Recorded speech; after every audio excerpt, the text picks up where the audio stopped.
Hello, everybody. This is Rob Fredette for the podcast HODGEPOD, and I have a return guest on my podcast, Doug Kari, who was a previous guest a few episodes back on his book, The Berman Murders, Unraveling the Mojave Desert's Most Mysterious Unsolved Crime. He's been gracious enough to join me for this episode, and we're going to talk missing persons because this really, I don't know how people get missing, and it really bothers me at times, but it really is two cases we're going to look at tonight, Karlie Jean Guse and Bob Wildoner. And we're going to talk about these cases. These folks are still missing. So, Doug, welcome back to my podcast. I'm really honored that you're back. Thank you. Yeah, thanks, Rob. Pleasure. Glad to be here. So I looked up online before we got online on missing person cases. And from the National Crime Information Center, 521,705 people were reported missing in 2021, and 93,718 of those people remain missing at the start of 2022. How do people get missing, first of all? This is just an unbelievable stat. I don't know, to be honest with you about that, Rob. It's not something I understand, nor is it something where I've done a real deep dive into looking at the bigger picture. I know that there are some big picture causes. For example, trafficking is one. Voluntary disappearances is another. Obviously, crime, abduction is another. I think when you're talking about, for example, Karlie Guse, teenagers, often when they go missing, it's runaway. That's the most common cause. Abduction is every parent's biggest fear, of course, but that's much less common. But there are myriad causes, and especially with women, it's quite tragic. Kids will run away and then end up getting pulled into trafficking or into the drug world, whatever it might be. So there are a lot of reasons why people go missing, but I can't claim to be a big picture expert. I got you. Thank you very much. It's just weird. There was a case in Hillsboro, Oregon. It must have been this week. There was a woman who was abducted, and a Ring camera caught it. And she went to a house where she didn't know this person. Some coward just grabs her and brings her into her car. Well, it so happens she was rescued, and the coward got arrested. So it's good that we have cameras that can check this stuff, because she could have been a missing person. I don't know the woman's name, but it was on social media. It's quite frightening. So, Karlie. Well, cameras are a big tool. And although they raise privacy concerns, and certainly that's something I understand. I mean, again, don't hold it against me, but I'm a lawyer by background. As a lawyer, you become educated in the underpinnings of privacy rights in the United States, and why that's so important and why it's such an important part of the American character. At the same time, crime prevention and crime investigation is also very important. So you have these competing values, but there's no doubt that surveillance cameras have made a huge difference in solving all kinds of crimes, and in particular, missing person cases. So Karlie Guse went missing on October 13th, 2018. So she's been missing over 6.5 years. Oh. This one, I got to tell you, Rob, this one haunts me. Most of the cases I work on, they affect me emotionally, but they don't necessarily haunt me. This one haunts me because of the uncertainty and because of her youth and because of where it occurred. It's the most uncanny, unlikely, and disturbing situation of a missing person that I have encountered. It's on the FBI's missing persons website, and there's a $5,000 reward to be given to the FBI to find out the whereabouts of Karlie Jean Guse, and they have some links showing her family how much they miss her, and they're absolutely heartbreaking. I watched them, and they're just horrible, and I can imagine it's a daily horror show for the family. It's been very hard on the family. I did a deep dive on this case, and to date, I've written 3 articles about it. And you know my immersive style. I like to get in and really understand a story and do original research. So when I got involved in the case, I was able to make arrangement a couple of weeks after Karlie disappeared to go into the house, to sit down with the parents, to do a tape recorded interview, to meet her little brothers, to go into her room and to really understand the scene, what happened. And then I walked from there down to the road where she was last seen, spent a lot of time in that area. And I've been back there several times. I've met with the family.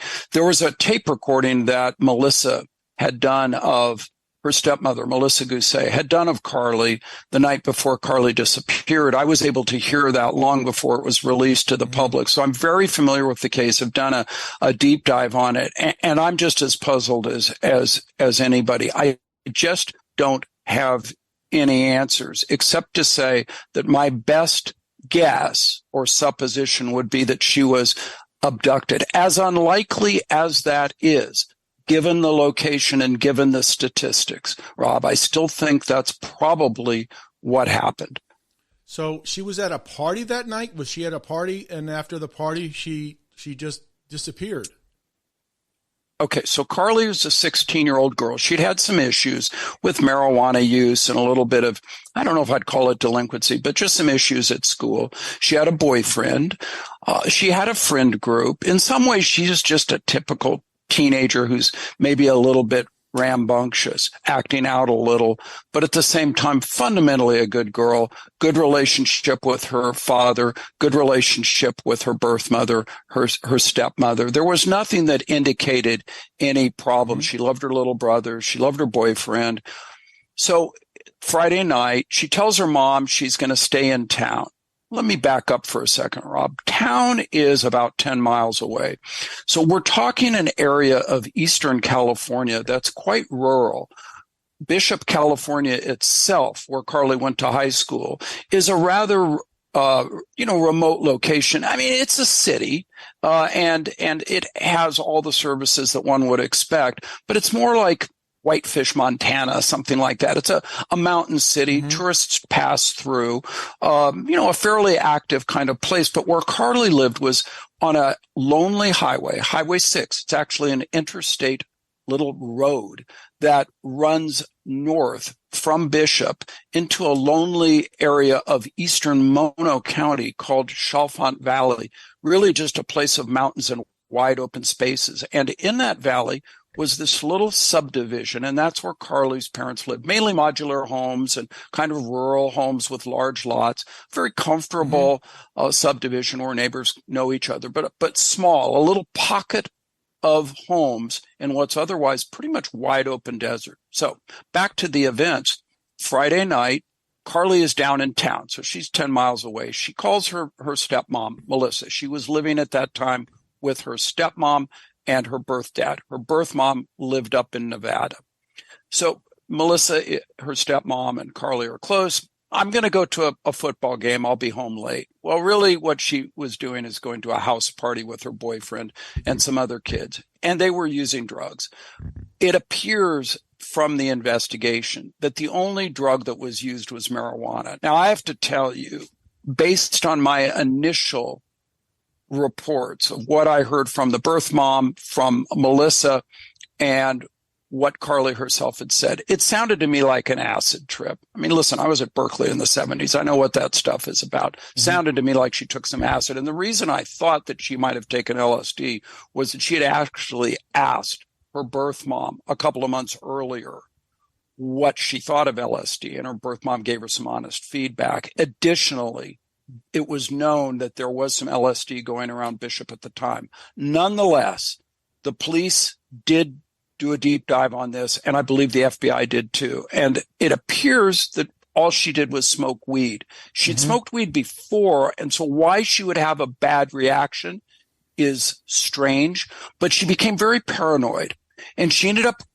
like freaking out and running away from the house party, terrified, called her mom on the phone and said she was scared. Could her stepmom, Melissa, come get her. So Melissa jumps in the car, rushes the 10 miles down to town, finds Karlie running down the street a little ways from the house party, gets her into the back of the car, asks her, oh my gosh, what's going on? Karlie talks about how she was freaking out and she's just scared.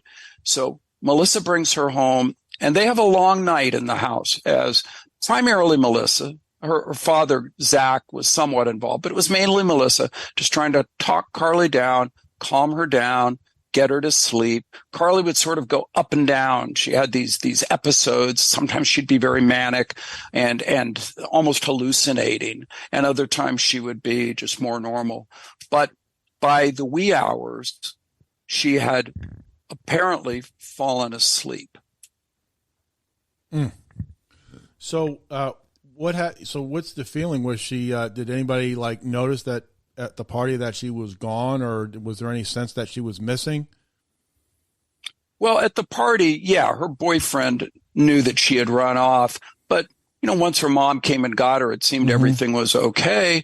She's home in her room. Her mom is there. They're kind of going through these ups and downs. The reason her mom tape recorded part of it was that she wanted to use it as a teaching moment. Her idea was, in the morning when she's feeling better, play her the tape and say, listen to this crazy stuff you're saying.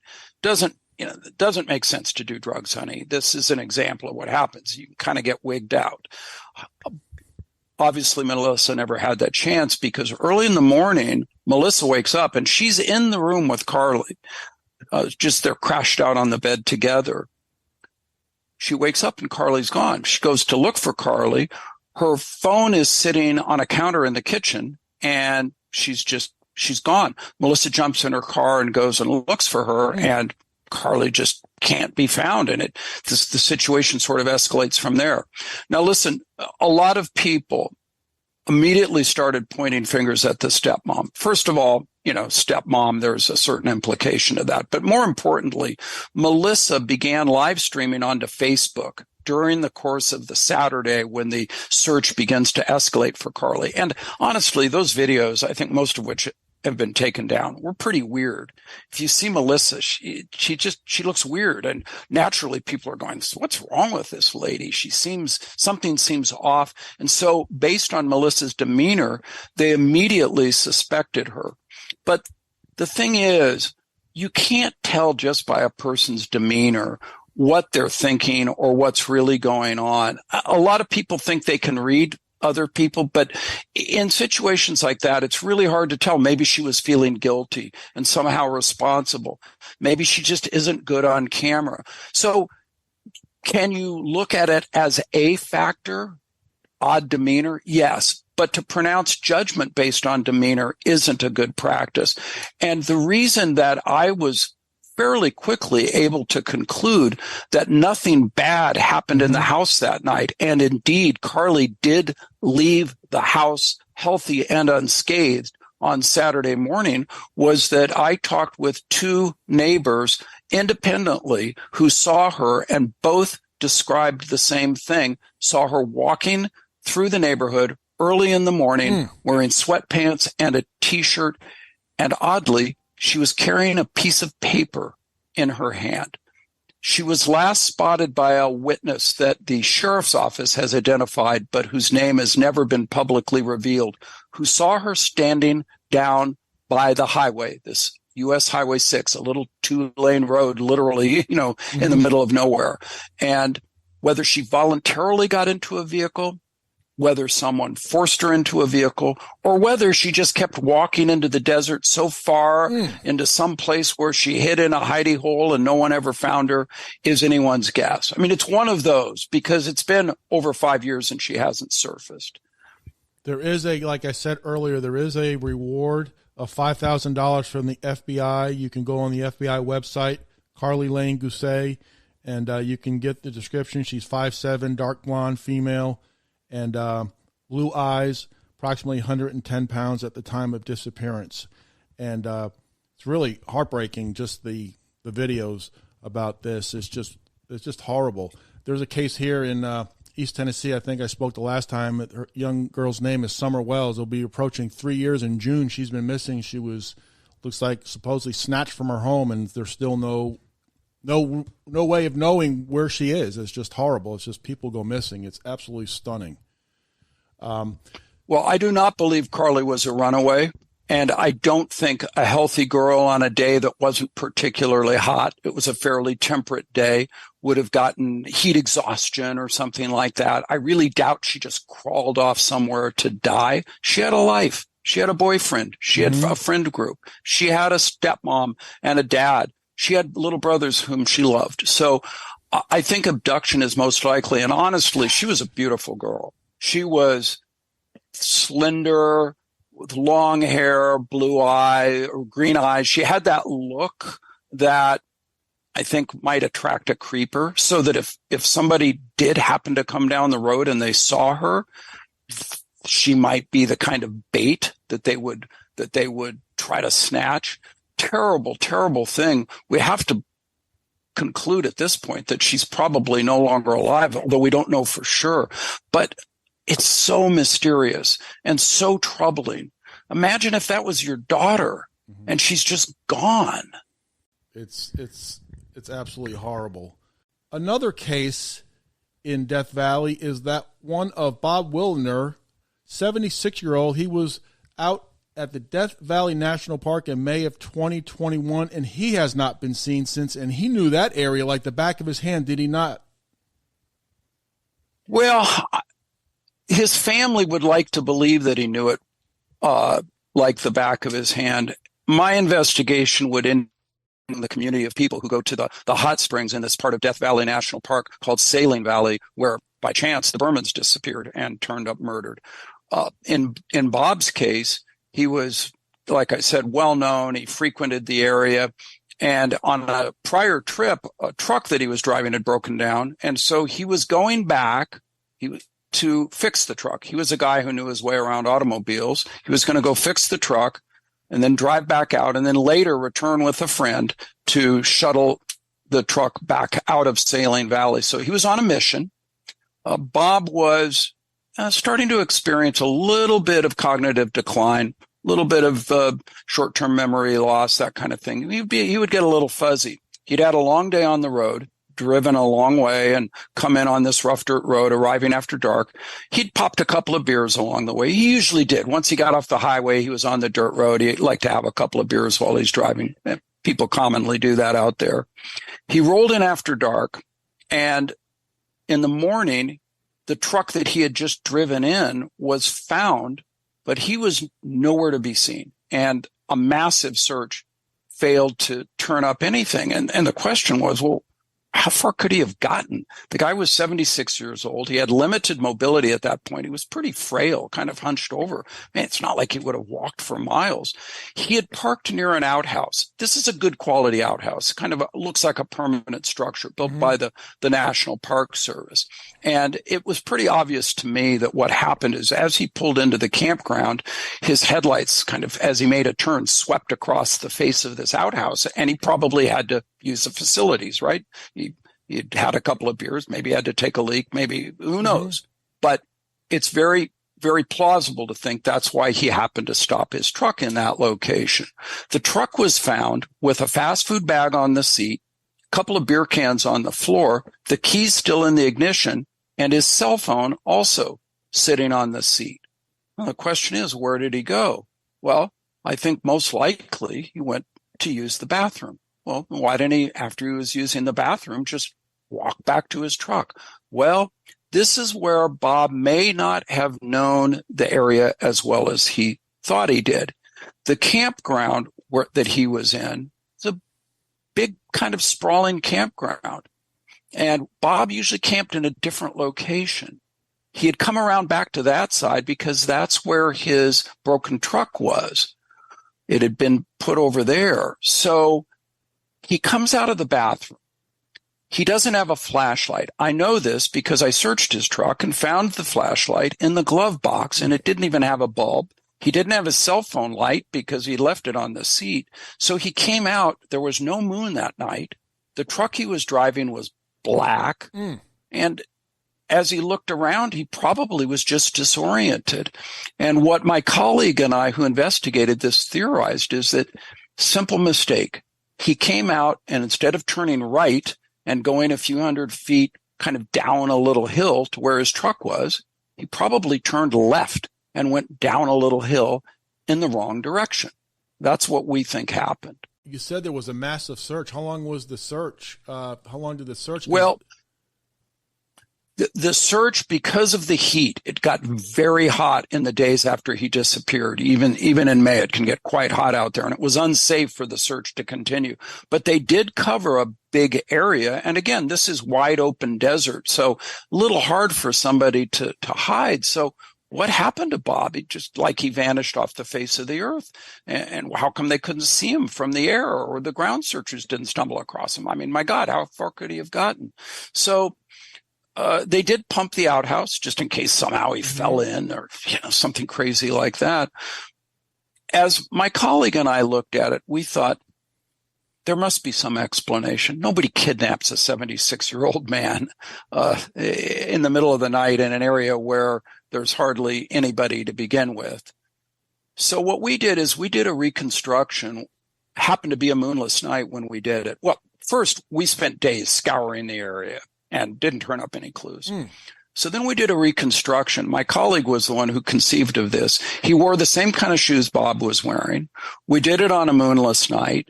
He kind of kept his head down, walked a little bit hunched. And we started with the premise that Bob came out of the bathroom and turned the wrong way. And what we concluded was that Bob would have gotten only so far before he would have realized his mistake. Because if you look around and you look at the outline of the mountains against the sky, you would realize, wait a minute. Oh my gosh, I went the wrong way. I need to go back the other way. But as you go back the other way, there was a path that would, even at night, would be kind of obvious. It was kind of whitish in color against the dark soil.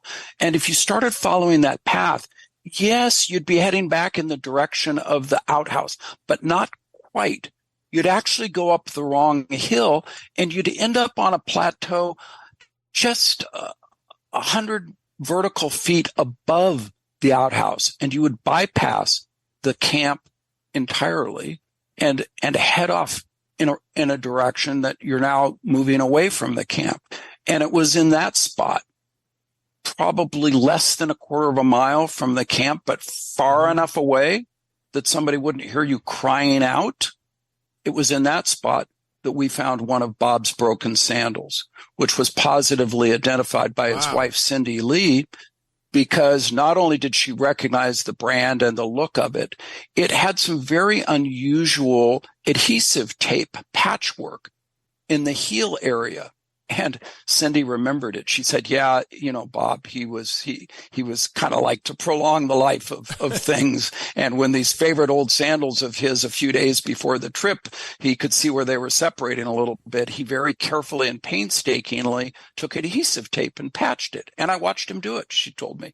And so she knew positively that was his sandal. Well, we looked at the sandal and the manner in which it had broken. And it was pretty obvious to me that what had happened is he most likely stepped on a rock, and his foot, because you couldn't see it at night as you're shuffling along, his foot probably slipped off hard to one side. The sandal broke. Most likely he toppled over, and he may well have injured himself, might have broken a hip, broken a leg or something. Come morning, if he was still in that spot, he could have seen the tops of the palm trees of the campground where he needed to be, but he could have yelled at the top of his lungs and never been heard. So if he had lost his mobility, he would not be able to make it back to camp if he, for example, had a broken hip. However, if he crawled just a short distance, kind of down a little hill in the direction of camp, guess what? There are some caves there, and these caves are highly unstable. I've never seen conditions like this, geologic conditions like this. Wow. When we went out there, it was obvious that there had been some recent collapses of these caves. And indeed, a couple of months after Bob disappeared, there were heavy, heavy rainstorms, which could have caused a cave to collapse. So, Rob, Imagine this. What happened to Bob Wildoner? I think what happened is he got disoriented. He went the wrong way. He took a hard fall. He injured himself. Come morning, he was either trying to get back to camp or just trying to get out of the sun, found his way into one of these caves. He perished.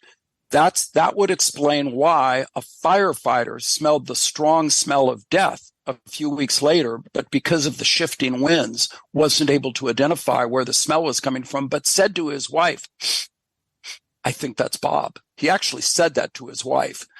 That would account for the strong smell. But why is Bob gone? Why can't you find a trace of him? Because if he went into one of these caves, there were collapses. And if he happened to be in a cave and he perished in there, and then a couple of months later, there's heavy rains and the cave collapses, that would explain how his remains would get swallowed up. It's the only logical explanation that fits with the known facts. How long did it take you to surmise that what had happened? Because that's unbelievable. Well, I did a workup ahead of time. I went and met with Bob's wife, Cindy Lee. I met with Bob's best friend who had been to Saline Valley with him many times. I met with members of Bob's family who had been involved in the initial search.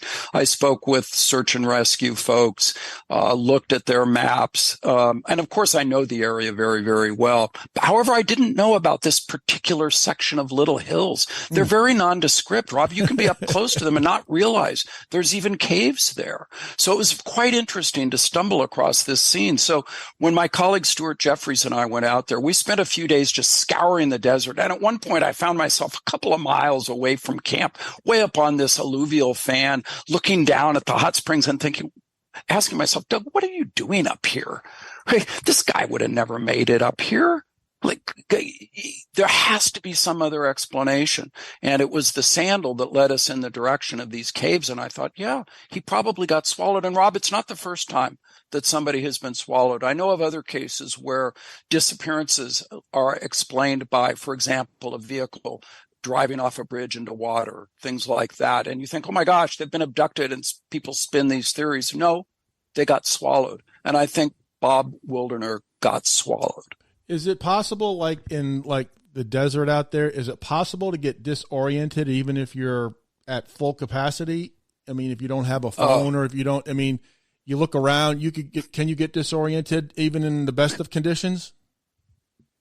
Unbelievable, especially at night. One night I had walked from our campsite. This is when my colleague and I were out there, and I had walked from our campsite to just go use the facility, little outhouse, and in a different area of the same general campground. And as I was walking back, I lost track of where our little campsite was because of the bushes, and just, it was dark, and I couldn't figure it out. I had a flashlight, and I very quickly figured it out. But yeah, it's so easy to get disoriented in the desert at night. I don't care who you are. I don't care how many times you've been out there, how well you know it. You can get disoriented quite quickly. And even if you can tell by the position of the stars and the outline of the mountain ridge lines, generally where you are, finding your way to a specific spot can be a little bit like a needle in the haystack. It's a big desert. And if you get off track and you miss your truck, I mean, you might walk right by it 100 feet away and not even know it's there. And I think that's what happened to Bob. And what you should do in that situation, Rob, is just call it. Just say, you know what? I'm lost. I got to wait for daybreak. This will be a good lesson in my life. And you sit down and you just wait for the light to come. That's what he should have done. Just said, you know what? I've been coming here for decades, and I just got lost in a place that I should know. This is embarrassing. I'll have a story to tell, and just sit down and wait. But when you try to solve a problem like that at night, no flashlight, you're now in unfamiliar terrain, bad things can happen. And I think that's what happened. That is an unbelievable way to figure out what happened to Bob Wildoner. Now, do cell phones work out in the desert? Hopefully I'm not asking a dumb question because it's way out there. Do cell phones have, capability to work? Rob, that's not a dumb question. It's an excellent question. And in certain parts of the wilderness, yes, cell phones work well. For example, the western side of Saline Valley, the southwestern side, is defined by a very, very tall mountain range with peaks reaching up to 11,000 feet. If you're up on those peaks, you can look way down into these little towns in the valley, and you can get signal up there sometimes. But if you're over on the Saline Valley side, ringed by tall mountains, I've heard a story that there's one little spot where you can sometimes get a signal. But no, generally cell phones do not work out there. So, I live here in Memphis, and we have, in cities you have cell phone service, but it doesn't matter. We drive during certain patches. Our cell phones don't work. Doesn't matter what time of day it is. We'll drive through this one area. Our cell phone won't work. And then we'll drive by, and our satellite radio will dip out in this one section, a few areas around here. And it's like, how can it do that? I mean, it's just weird how things like dip out. But that is an unbelievable determination of what you think happened to Bob Wildoner. That was just an unbelievable story there. So what did the law enforcement think? Did you were able to give your deduction to the law enforcement? Well, they didn't really do much with it. I think first of all, listen, in fairness, Inyo County is a rural county with limited budget and limited resources. And to try to get a team out into the field to follow up on this lead was difficult. Supposedly they went out there, but you would need some tools and some time to really do the investigation that would be necessary to follow up on this lead. It did, however, bring some comfort to the family because they felt like, okay, now we know he was there for sure, and probably he wasn't kidnapped. Although it's not a firm answer to the question. And I do have in the back of my mind, I'd love to get out there again and do some more looking around and see if we can find some remains or some actual evidence of Bob besides the one sandal. I think we have enough to have a pretty good theory. And one thing Cindy Lee told me was that, maybe it's meant to be because Bob loved those hot springs. That was the place that he loved more than anywhere. Maybe it's fitting that he's entombed out there in a place that he loves so much. Are you working on any other cases that you're investigating? I know we've talked about these two. Is there anything out there that you're investigating now that you can discuss? Yeah, I'm deep into the Naomi Irion case. This is not a mystery. Well, it is a mystery, but it's a different kind of mystery. This was a very high profile case here in Nevada, northern Nevada. Naomi Irion, 18-year-old girl, was sitting in a Walmart parking lot about 5:30 in the morning. It was March, so it was still dark outside. She was just sitting in her car waiting to go to work. There is a Tesla battery factory in the Reno area, and she was going to catch a shuttle bus that would take her to this factory. And it was common for her to just park in the Walmart parking lot and then get on the shuttle bus. And she was texting friends. Well, a 41-year-old construction supervisor, a guy who had a six-figure job, drove a $60,000 truck, he had a girlfriend. He forced his way into the car, drove her way out into the Nevada desert, raped her, dumped her, shot her in the back of the head, and dumped her body into a pre-dug grave. Jeez. And then went home to his girlfriend, honey, I'm home. And the question is, what happened? Why did this happen? So what I'm investigating, first of all, the story is an interesting story because Naomi was an extraordinary person, and I'm happy her family's supporting my project and cooperating with me. That's because awesome. I really want to tell her story of what this artistic, wonderful young woman was about. The man she encountered was a very dark soul who had served time as a teenager for some bad crimes, but seemed to be rehabilitated. And so what I've been doing is a deep dive into his past, into his personality, and into the things that might be underpinnings of this horrific crime to try to understand what happened. I won't be able to answer those questions with any kind of definitive answer. It's not like a forensic investigation where you have a yes and a no kind of answer. Trying to understand the psychology of a killer is different. But I do think there are some things that should be brought to light to try to gain a fuller understanding of the situation and what happened to Naomi. The other thing I want to bring out is the extraordinary work that was done by the rural law enforcement agencies to come together in this moment of crisis to find this young girl. Ultimately, what they found was unfortunately her body, but they cracked the case very quickly. And there was a measure of victory in how they approached it. And it's a good story. So that's what I'm really deep in right now, is working on that story. Yeah. That's very bothersome. She was just waiting to go to work and some creep, some idiot does that to her. That is just infuriating. What is wrong with people? My goodness. My goodness. I don't know the answer to that. I'm starting to think maybe this was a sociopath's answer to a midlife crisis. Jeez, man, oh man. I just want to thank Doug Kari for coming on my podcast again. He's the author of The Berman Murders, Unraveling the Mojave Desert's Most Mysterious Unsolved Crime. He was on talking about some missing person cases and just another case just a few moments ago, which was horrible. But, Doug, I want to thank you very much for coming on. I'm honored that you will come on my podcast. Thank you. Thank you, Rob. Thanks for having me.